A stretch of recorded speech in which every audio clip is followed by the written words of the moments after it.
Welcome back to the channel, YouTube. Tonight, doing a little bit of a comparison video for you folks. Here you'll see my, as much as I don't want to say it, Bachmann 89. I'm having some beef with Bachmann right now because of their crappy wiring.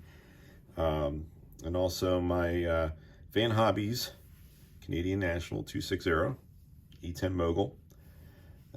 That I recently acquired in brass, obviously. You'll see, pretty closely how my Bachmann 89 resembles a real deal E10. Now, I'm going to go out and say it because everyone at the railroad shows always has to point it out. My valve gear is incorrect. Obviously, Bachmann's not using the same valve gear on their moguls as an E10A. So there, I said it. I took it away from you. So sorry to spoil the fun for you folks, the rivet counters out there who always like to look past all the hard work I've put into this thing. But seriously, though, I get it. I realize that. Doesn't matter what show we're at, when we're running these 89s. I made a few of these for some of my club members. But someone's always got to point out when they're looking at it, it's got the wrong valve gear. Yeah, we know. But it's fun. It's fun to joke about that kind of stuff. So, again, this is my rendition versus a brass one. Now, obviously, this one has the extended cold bunker in the tender, which we will be removing. And I'll be filling in where it was and adding some, real cold to it once this is all done up. Now, this is going to be a project down the road, obviously. So, but yeah, so let's get a little bit closer here at these two. So I didn't have to do anything with the stack on the Bachmann. Just kept that as is. Now, these came with a high mounted headlight here. I essentially just chopped that sucker off. I took the shell off, obviously, and sheared that off, filled it in, tried to get it as smooth as possible. I could probably do a little bit of a better job, but and I painted it over with I used like a gunmetal color all over here. Did that. I didn't do anything with the steam or sand dome. I kept those domes the same as well as the bell. Now, this is missing the bell, so I'll have to procure one of those from my hobby shop, most likely. Obviously the whistle's there. Everything else is kind of close on both of them. Now, one thing that I will want to change, let me see if I can get a little bit closer here, is I did use, when I was making my 89s, I did use a brass number board here, just above the headlight, that resembles the actual number board. This thing here, I don't know if you can see that. It looks like a boomerang. It doesn't compare to this. So I will be removing this and installing this to make it more prototypical. So yes, that is something I will do.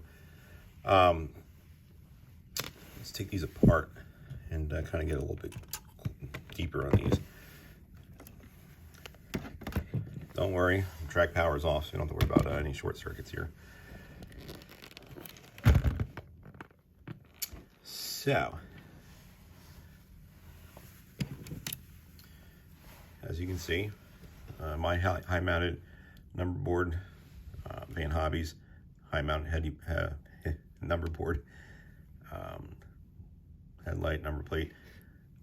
Now you can see that I did add a number plate that actually has 89 Canadian National. It's really hard to make out in HO scale. I do have another one for the brass one that will get attached on there, so kind of excited for that. But you can see, I mean, for what I did to make these kind of work as far as a Bachmann, if you don't want to do the whole brass route, you can make these work. Again, you know, I had to remove the shell, chop off the high headlight, drill a hole, install the number board, which was brass. I painted and decaled it. The headlight that was here I had to fill in. There was a number plate on the front of the smoke box here that once removed, there's a hole there, and I fabricated a headlight that came with my Bachmann Decapod. It was in the set of the unlettered version. You can buy those headlights separately on their website. And listen, I'm not going to bash Bachmann altogether. I mean, don't get me wrong. I like this locomotive. It's a good looking locomotive. I've taken it to the next level and actually make it look like Strasburg 89, which I'm pretty proud of. I'm going to pat myself on the back for once. I'm usually pretty modest, but you know, for a while people were just running regular moguls from Bachmann, just putting a number 89 on it and something on the tender, and I got to say that it's been pretty cool actually making these things look pretty close to the actual prototype and helping some of my club members get theirs there as well. So, yeah. But again, yeah, I did use Bachmann's parts. And again, like I don't want to go on a full Bachmann bash session, but you know, this does work well for this project.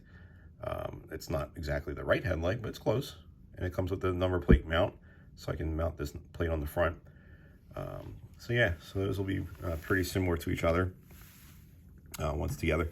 Now on this, I did when I took the shell off, I took the cab off, and as you can see, I added figures in there, which I will do to the brass one as well.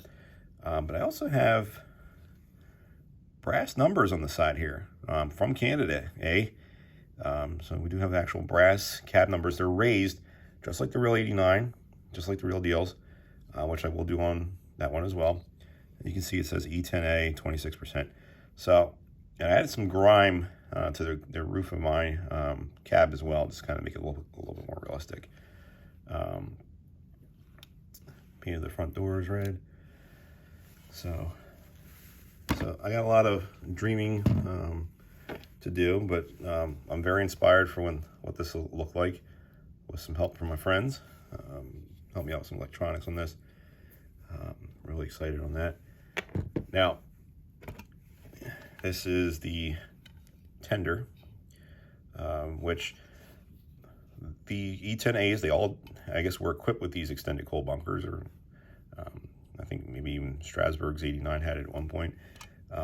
Obviously, they don't use this today, so this will be removed. It's kind of, I took this apart a few minutes ago. There's a screw that holds these trucks on, and then there's a little tiny screw underneath that here, and one there, and the shell comes right off. This is hollow inside, so I'm going to gain access probably from underneath. It's welded in place. See if I can get these welds loose, get this extended bunker off and out. I'll probably fabricate something. Don't know what out of what yet. Maybe brass from my local hobby shop, or styrene, something to go in its place and fill it with coal. So that'll be a project. It'll be fun.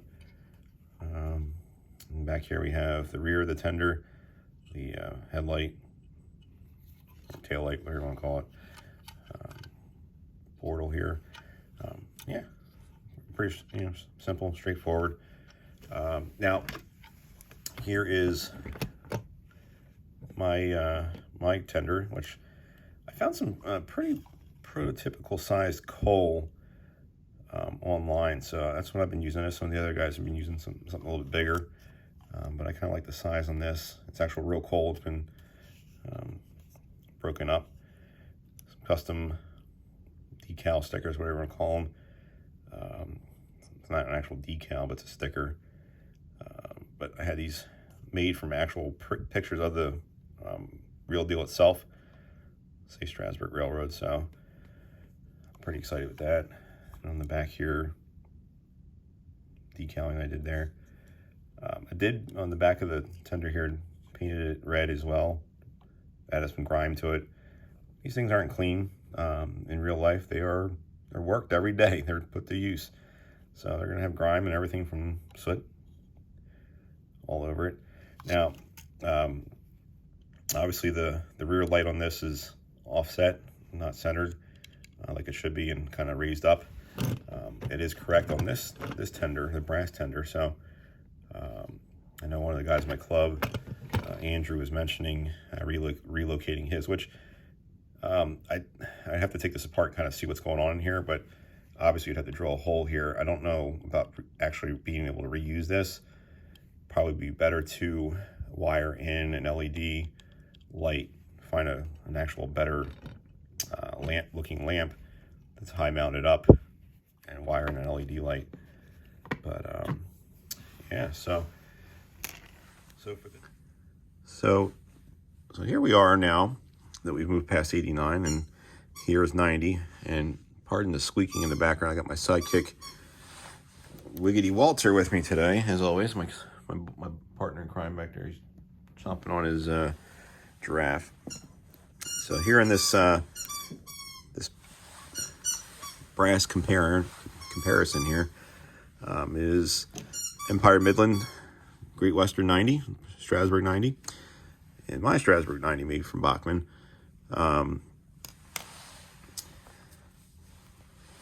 Fairly close looking, you know, as far as details. I'll take these two apart here. We'll compare the locomotives together first.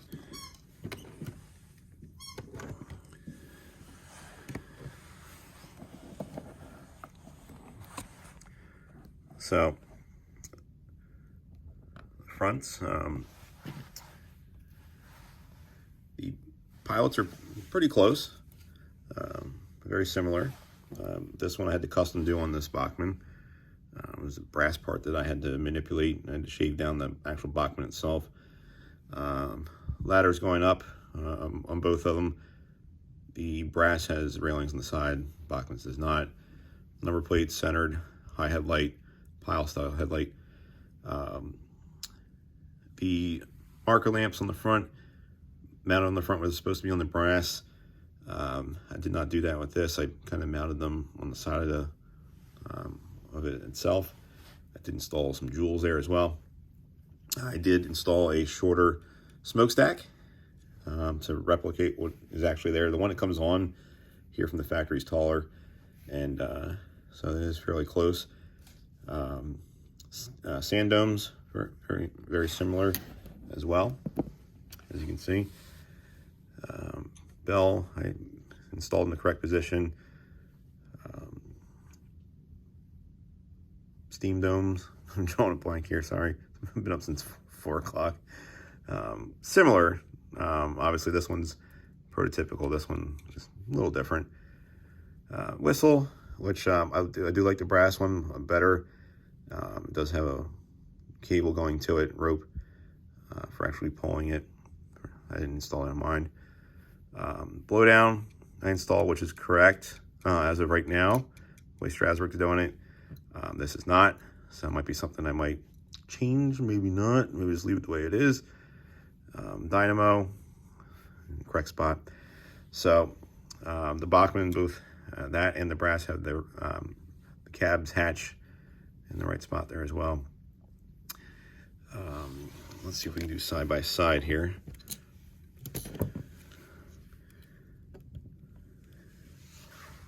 Don't worry, I won't let it fall. So, as you can see, very similar there. I'm sorry about the lighting up here. It's a little dark up here today.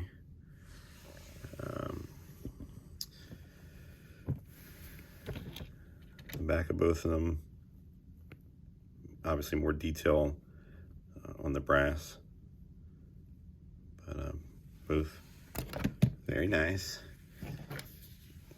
And obviously the brass is going to have the correct siding here. So as you can see the decking here goes up and over as it should. Mine is straight. I was going to fabricate, and I might still do it at some point, out of some styrene, going up and over and kind of down. But again, it's all about finding time to do that kind of stuff.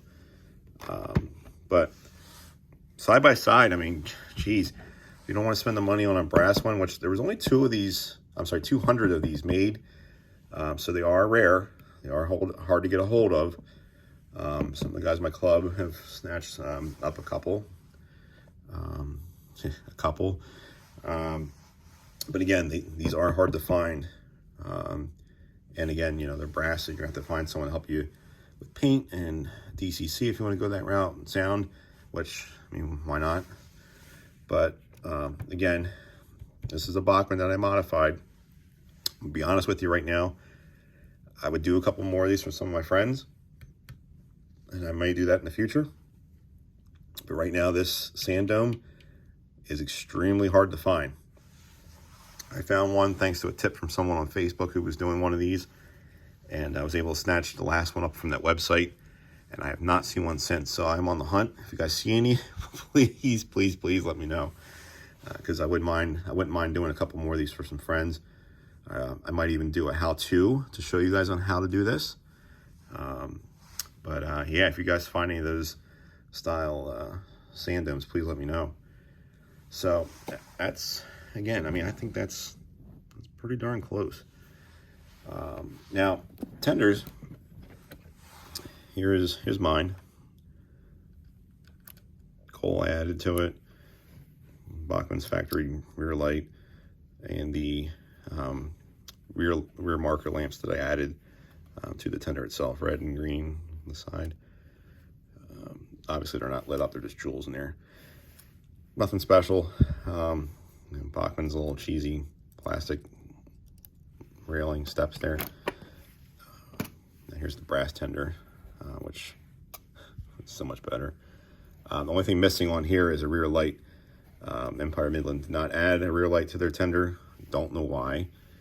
I'm kind of glad that Vane Hobbies added their lamp housing to the 89, so that all has to be done is drilling a hole behind it to run your wire through, and a hole in the lamp itself to install the light itself. So this, I'll have to find a lamp that looks like 90s.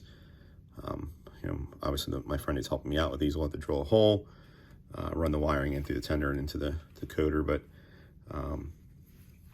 yeah, so now obviously you can see the difference between the two tenders here. Let's see if we can make this a little bit better for you. A little bit of a longer decking on this versus a shorter decking here. And you can see the water hatch there is different on both of these. But again, you know, if you're looking at it, you know, if you were just to see my Bachmann 90, and if you weren't looking too close and didn't know it wasn't a brass, you know, there's a couple subtle hints, but this sucker looks pretty good. Now, I will say that I did go back and forth with Bachmann a little bit just to kind of update you guys on my 90. Obviously, in case you guys haven't seen before any of my other videos, I have one broken wire. It's on this connector here. It's a four pin connector. There's one wire that came out of its crimp. There's a little silver crimp inside that hole that holds that wire in place in that connector. It gets crimped on the wire and gets fed into the connector and locks in place. The wire came out, and this wire is the only thing that's preventing this thing from moving. If I wanted to, I can plug this in, and you know, I have sound, I have light. It'll sound like it's moving, it'll chuff, it'll do all its speed changes and all that, but it just doesn't move because of that broken wire. Bachmann does not take the shells off of these. They don't like working on these.